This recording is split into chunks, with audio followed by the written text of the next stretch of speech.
This month, we're sharing testimonies from our listeners and some of our previous guests.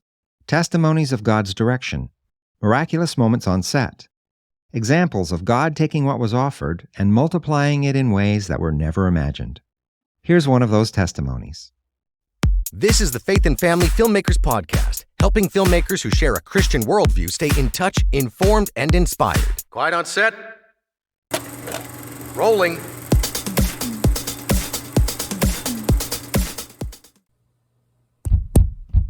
This thing on. We lost our first choice of the radio station location, and we lost our first shoot location on the first day of filming on my very first professional looking short film called Skip Listening. So this is one project where I believe the Lord intervened and helped us out greatly. My name is Christopher Sean Shaw. I'm a director, creative producer, assemble the team producer, and creative consultant. Have you ever heard of the 168 Film Project? 168film.com. No, I'm not a spokesperson for it. They're not paying me to say this. It's just a phenomenal learning experience when you start film. Even for experienced filmmakers, it's a phenomenal experience when you're surrounded by the right people. So in 2010, it was my second go at doing a 168 film project where we had 168 hours, which is 7 days, to shoot, edit, turn in a finished short film. So I did my very first 168 short film in 2008, and I wore way too many hats. I was the producer, I was the writer, I was the director, I was the lead actor, I was the editor. I did craft services. I was a camera operator in some of the shots. Way too many hats. So I wanted to amp it up quite a bit, production value-wise. On the second go at it, I wanted to shoot on Red One cameras. I wanted to not wear as many hats. It started with just a good friend for many years, Josh Jacobs, my producing partner at the time, and me.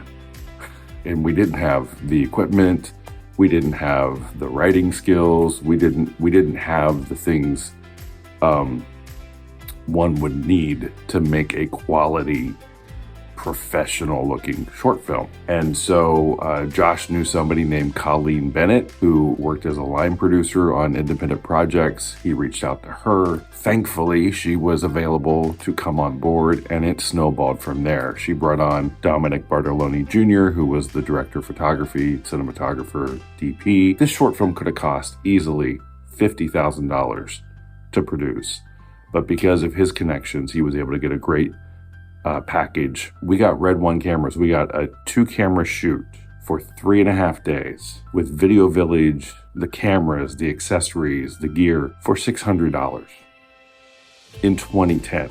Yay, go team. Left and right. And I believe God was putting this team together. Leading up to shooting Skip Listening, I had this sense that the Lord was going to do something with this short film that transcends, goes beyond the 168 Film Project. We weren't just doing a short film for a speed filmmaking competition. It was going to somehow surpass just those parameters. And little did I know, it did. It was during the preparations of the shoot that Thor Ramsey told me about a script that he had called Youth Group that he wanted to get made. And part of the reason he came on the team was because he knew that he would have to network with filmmakers if he wanted to get his movie made. And at the time, he wanted to star in and direct Youth Group. During filming, I think we're in between takes or something, and we're just having a side conversation, and he says something to the effect of, I don't think I want to direct Youth Group anymore. And I'm like, well, who do you want to direct it? Hoping he would say, I could direct it. And he was like, you could direct it. I'm like, yes, all right. And that's originally how I got the gig for directing Youth Group, which the title later changed to Church People. So things are coming together for this short film. Thor Ramsey's not only starring in it, he's writing the script for it. The team's coming together. We have consummate professionals that we're surrounded by. Joth Riggs as our first AD. Just look him up on IMDb. Yay, go team. Phenomenal team, phenomenal cast. So here we are on our first shoot location. So this is day one, and our very first location is at this park location that we think we have permission to shoot at. So I'm hoping to be inconspicuous and not like announce to the world, hey, we're filming a short film at this park. And all of a sudden the crew starts rolling in and their different vehicles, pulling out equipment, throwing it on the lawn of the park. And I'm like looking around like, I think we're going to get some attention. Somebody rolls up on a golf cart and was like, do you have permission to shoot here? Somebody else on the team went and talked to the person, and turns out there was a miscommunication and a misunderstanding. And we didn't actually have permission to shoot there, I guess. I still don't know the whole story to this day, but we got kicked off our first location. Yay, go team. I have an actor in the wings waiting. I have Thor Ramsey rehearsing the scene. I'm surrounded by professional crew people, and here I am, this relatively newbie director, and we're about to get booted from our first location. It'll work. We'll figure something out. I mentioned earlier that we lost our first choice for the radio station. Well, that got filled in by a place in Burbank, which was an even better scenario than what we would have had with the actual radio station, because come to find out, our shoot would have taken so long that we would not have been able to do it within the time parameters we would have had at the original location that I thought I wanted. And quite frankly, I think the short film looks better in the place that we got. So our second choice location became our only location for the radio station, and who knew, better than our first choice. And then when it comes to the place we got kicked out of for this shot where Thor's walking along a building and it explodes.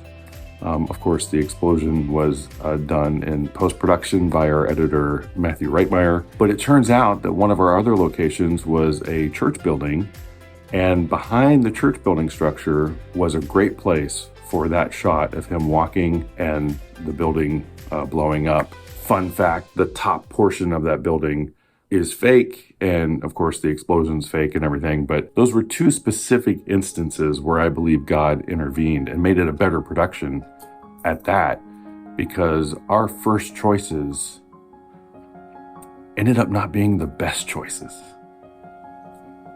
Go figure.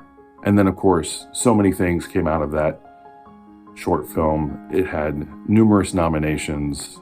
It was a runner-up in like 3 categories at the festival, but it did, in a manner of speaking, transcend the 168. It did go into other festivals, and also that project was instrumental in forming lifelong collaborations. I've been collaborating with Thor Ramsey ever since. We did the feature-length film Church People together, which was both of our first narrative feature-length film. So I attribute that to God. I believe God intervened. I believe he made it all work out. Thank you for listening, and God bless you.